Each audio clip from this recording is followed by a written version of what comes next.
Hello student, कैसे हैं आप सब। एक बार पुनः आप सभी का आपके अपने चैनल शिव कोचिंग क्लासेस पर स्वागत है। क्लास 12 फिजिक्स एनसीईआरटी चैप्टर 1 वैद्युत आवेश तथा क्षेत्र इलेक्ट्रिक चार्ज एंड फील्ड।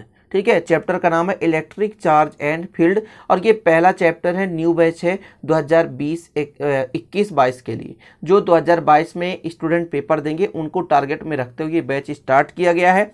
ठीक है प्यारे भाइयों, तो आप लोगों को क्रम से वीडियो डेली सुबह 8 बजे ये वीडियो प्रोवाइड कराया जाएगा, तो आप लोग हमेशा तत्पर तैयार रहा करेंगे। 8 बजे डेली ये वीडियो आएगा तो आप लोग देखेंगे। 10 मिनट, 20 मिनट, 25 मिनट ऐसे वीडियो रहा करेंगे। तो आपको प्लेलिस्ट में भी देख लेना है, क्योंकि इसका सबका प्लेलिस्ट मैं बना दूंगा ताकि आप लोगों को ढूंढने में दिक्कत ना हो सके। ओके, तो चलिए आज का वीडियो शुरू करते हैं। तो सबसे पहले समझेंगे स्टूडेंट विद्युत आवेश। तो वैद्युत समझेंगे, इसके बाद आवेश समझेंगे। विद्युत है क्या? तो स्टूडेंट मैं आपको बता दूं, विद्युत एक प्रकार का ऊर्जा है। क्या है? विद्युत एक प्रकार का ऊर्जा। पहले हम समझेंगे क्या विद्युत के बारे में, कि वैद्युत चीज है क्या, ये है क्या, इलेक्ट्रिक है क्या। तो स्टूडेंट यहां पर समझेंगे कि विद्युत एक प्रकार की ऊर्जा है। विद्युत एक प्रकार की ऊर्जा है जो कि आपके पास यदि कोई पदार्थ है, इस पदार्थ में किसी पदार्थ से घर्षण करने पर हल्की वस्तुओं को आकर्षित करने का गुण उत्पन्न हो जाता है। तो जिसके कारण उत्पन्न होता है तो वो होता है ऊर्जा, और इसी ऊर्जा को कहते हैं विद्युत। तो विद्युत एक प्रकार की ऊर्जा है जिसके कारण किसी पदार्थ पर हल्की वस्तुओं को आकर्षित करने का गुण उत्पन्न हो जाता है। ठीक है, समझ गए। तो विद्युत क्या है प्यारे भाइयों? एक प्रकार की ऊर्जा है। विद्युत क्या है? एक प्रकार की ऊर्जा है जिस ऊर्जा के कारण किसी पदार्थ पर हल्की वस्तुओं को आकर्षित करने का गुण उत्पन्न हो जाता है। जैसे मान लीजिए एक पदार्थ है, इसमें कोई आवेश नहीं है अभी, लेकिन अभी इसको आप बाल से रगड़ें। बाल से रगड़ने के बाद स्टूडेंट जमीन पर ले जाएं, है ना, जमीन पर, तो हल्का इस पे क्या हो जाएगा, डस्ट उत्पन्न हो जाएगा। हालांकि चिपक गया है, जो कि कैमरा पे तो नहीं दिख रहा है। जैसे बाल से इसको घर्षण करेंगे स्टूडेंट और इसको आप हल्का जमीन पर ले जाएंगे तो इस पे डस्ट उत्पन्न हो जाएगा। क्यों? क्योंकि एक पदार्थ है, इस पदार्थ को घर्षण करने से इस पे एक ऊर्जा आ गई, एक आवेश आ गया, जो कि स्टूडेंट अन्य प्रकार के कणों को, हल्के कणों को क्या करता है, आकर्षित करता है। ये आप सिंपल है, प्रैक्टिकल है। आप मान लीजिए बाल में तेल लगा के रखें, सूखा बाल है स्टूडेंट, उस पर आप घर्षण करेंगे और उस घर्षण के बाद स्टूडेंट आपको क्या करना है कि उस, चाहे आप पेन की बात करें, चाहे कोई एक लकड़ी ले लेंगे, चाहे आप कंघी लेंगे स्टूडेंट, कुछ भी ले सकते हैं, उसको आप जमीन के तल पर ले जाएंगे तो हल्के छोटे छोटे कण आकर्षित हो जाएंगे और चिपक जाएंगे।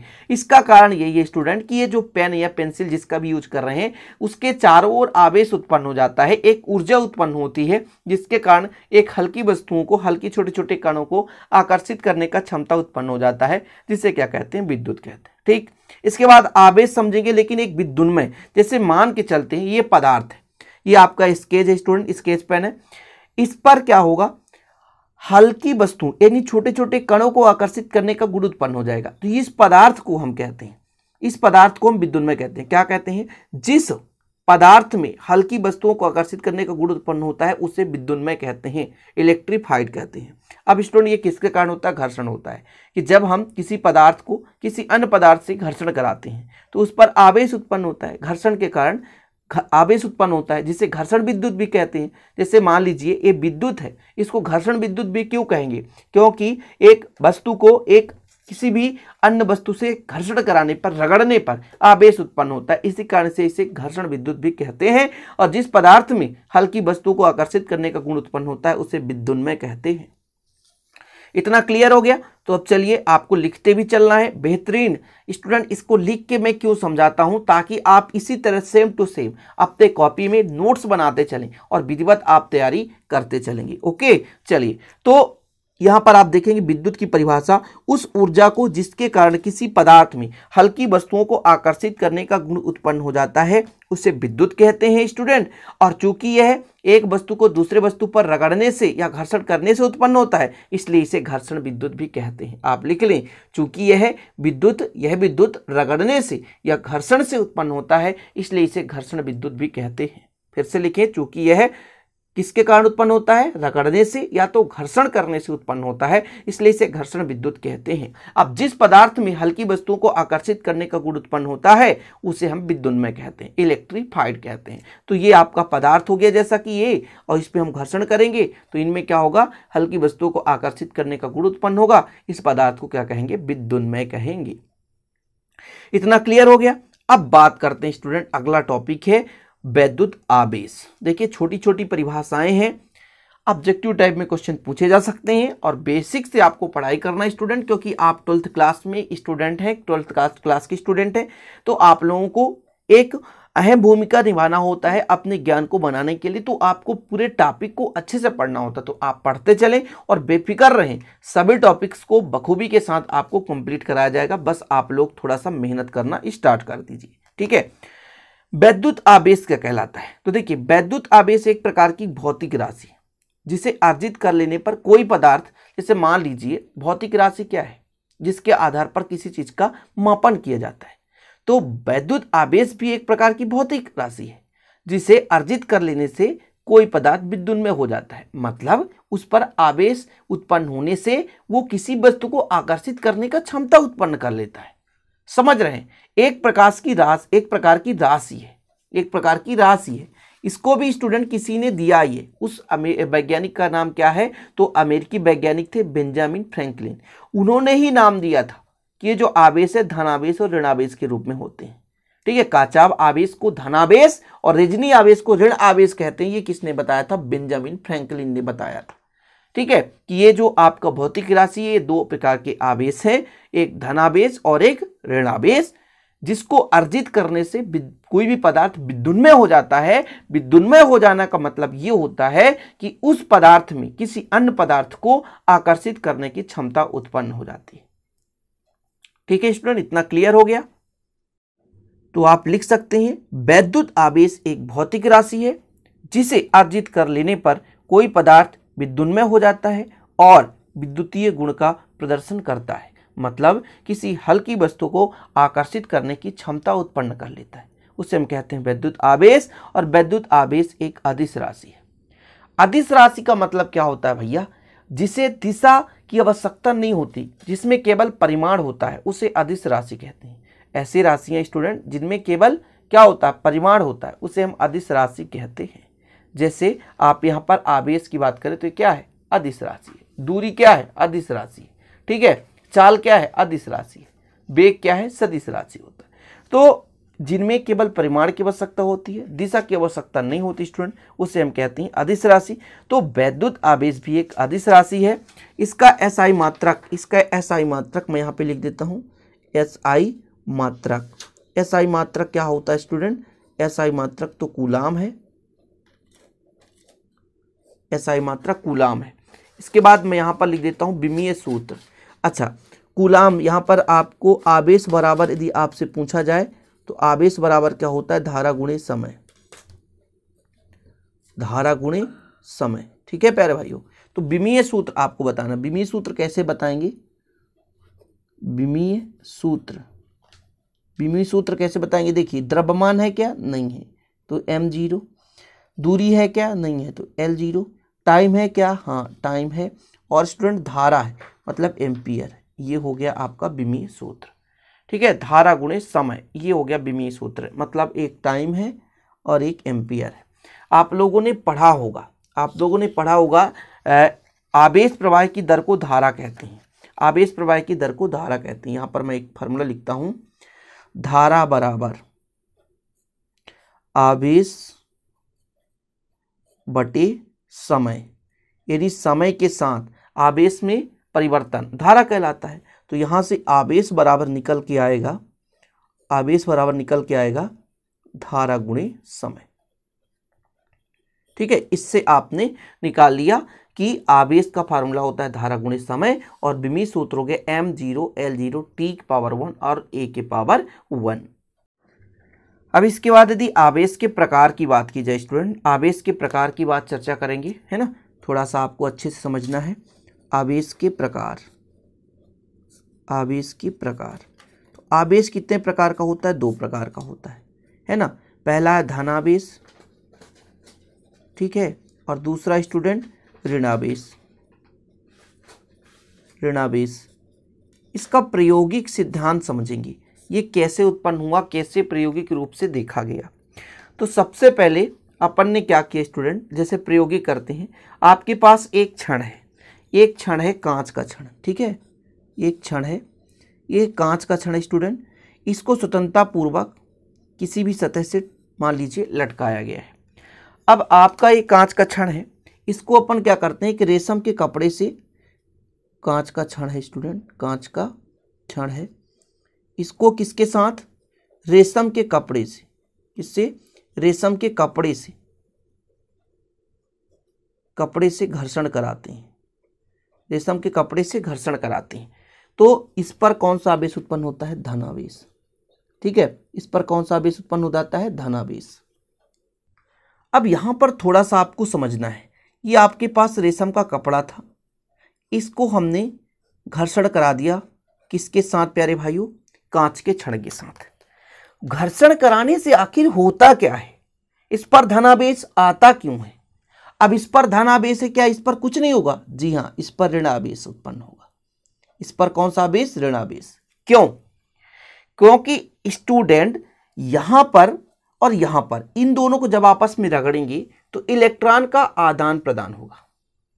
मतलब कांच के छड़ का जो इलेक्ट्रॉन है वो कहां चला जाएगा, वो रेशम के कपड़े में चला जाएगा। तो यहां पर कमी होगी, ये दिया इसलिए धनात्मक आवेश यहां पर उत्पन्न हुआ, और ये ले लिया, इस पर यहां पर ऋणात्मक आवेश उत्पन्न हो गया। तो ये जो रेशम का कपड़ा है वो ऋणावेश कहला गया, क्योंकि इन्होंने आवेश को लिया है और ये दिया है, इसलिए ये धनावेश हो गया। अब इसके पास एक अन्य हम कांच का छड़ लाते हैं, जो कि रेशम के कपड़े से ही स्टूडेंट घर्षण कराकर ला रहे हैं, तो उसमें भी कौन सा आवेश होगा स्टूडेंट, तो उसमें भी धनावेश होगा। कौन सा आवेश होगा, धनावेश होगा। अब इनको यदि पास में लाएंगे तो इन दोनों के बीच क्या होगा, प्रतिकर्षण होगा। क्या होगा, प्रतिकर्षण होगा।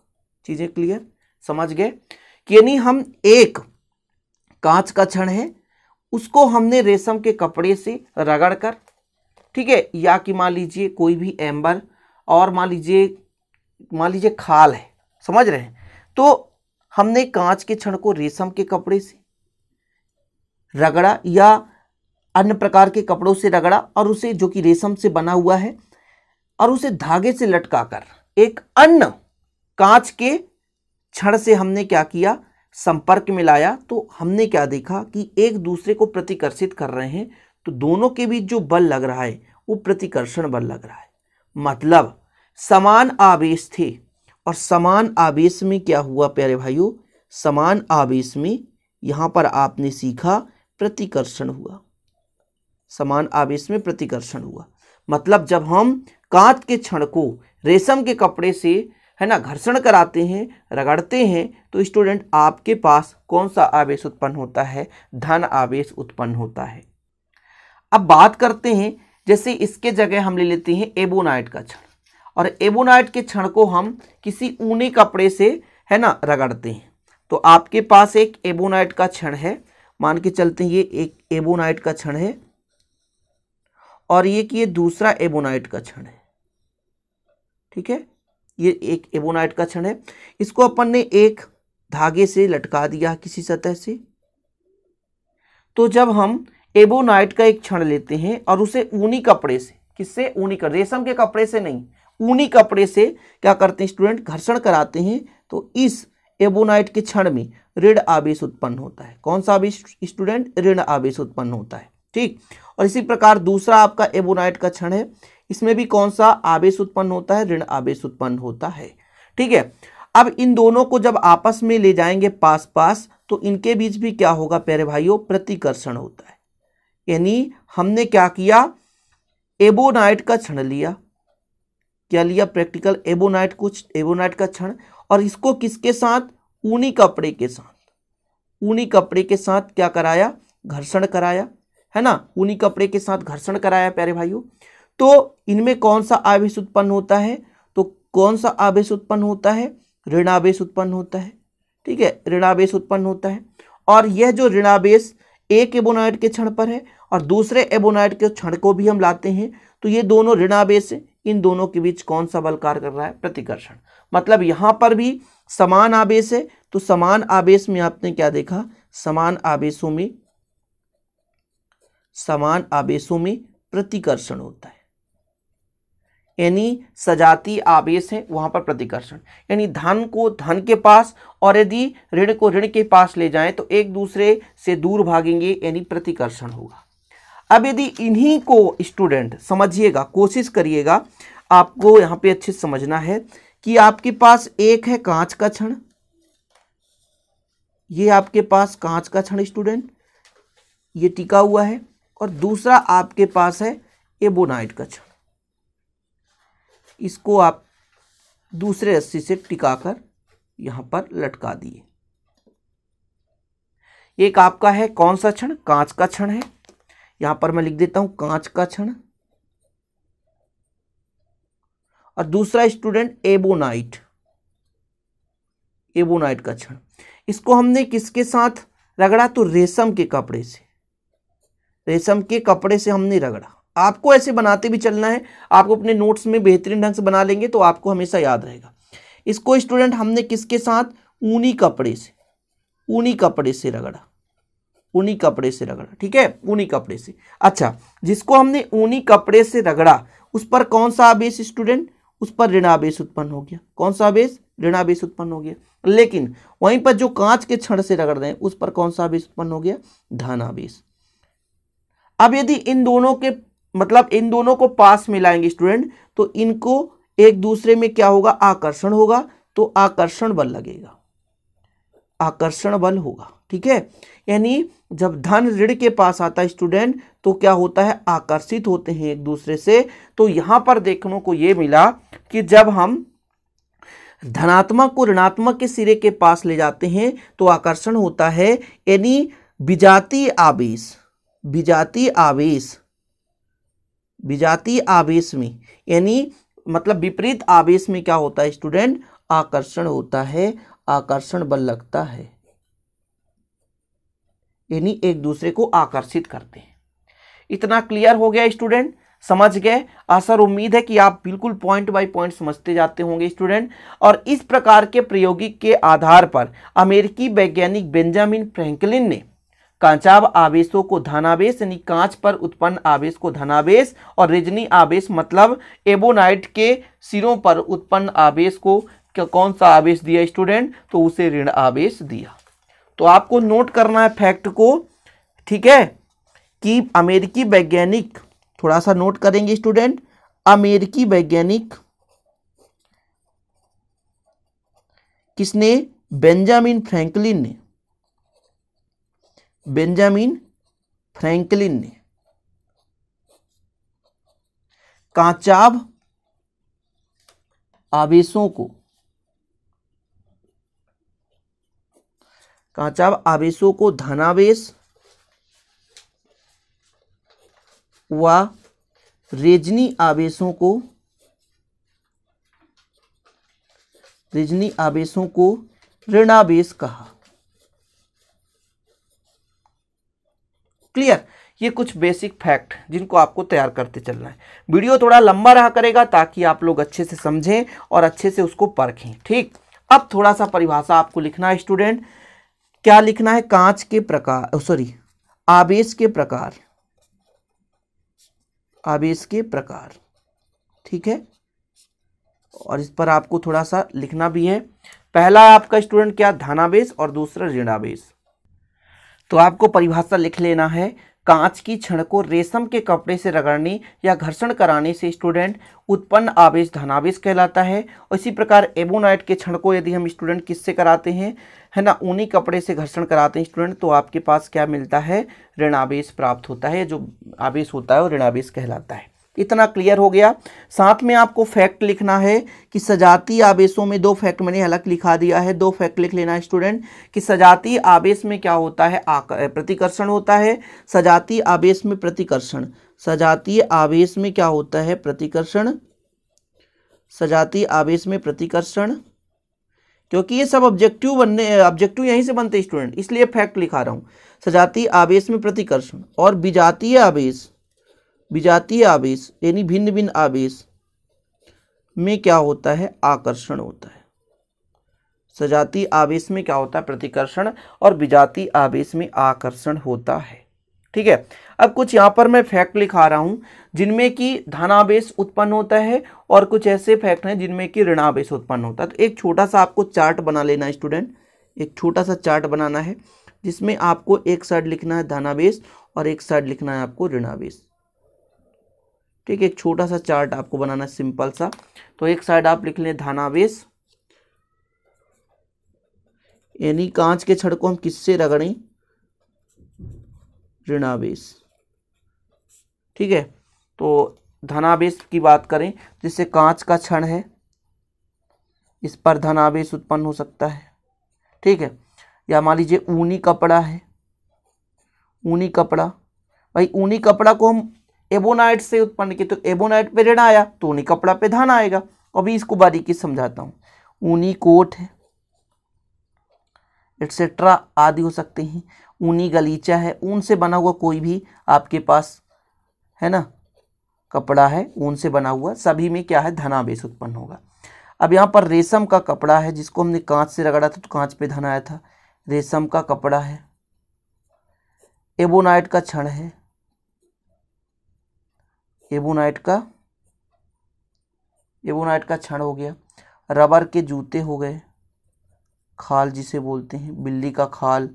ठीक है, और क्या हो सकता है स्टूडेंट, बिल्ली का खाल, बिल्ली का खाल। ठीक है, मतलब स्टूडेंट इतना आपने चार्ट देखा, इनमें से इनको यदि आप इनसे रगड़ोगे है ना तो इनमें ऋणावेश और इनमें धनावेश उत्पन्न होगा। क्योंकि जब आपके पास दो पदार्थ हैं तो इनमें यदि मतलब कोई आवेश नहीं है, मतलब सब में समान है, जब घर्षण कराए दोनों को तो एक का आवेश क्या होता है, ट्रांसफर होता है, एक का आवेश दूसरे पर ट्रांसफर हो जाता है, ट्रांसफर। तो जिस पे ट्रांसफर हुआ उस पे ऋण आ गया है ना, और जिस पे है ना कमी हो उस पे धन आ गया। इस प्रकार से ये धनावेश और ऋणावेश उत्पन्न होने का खेल होता है।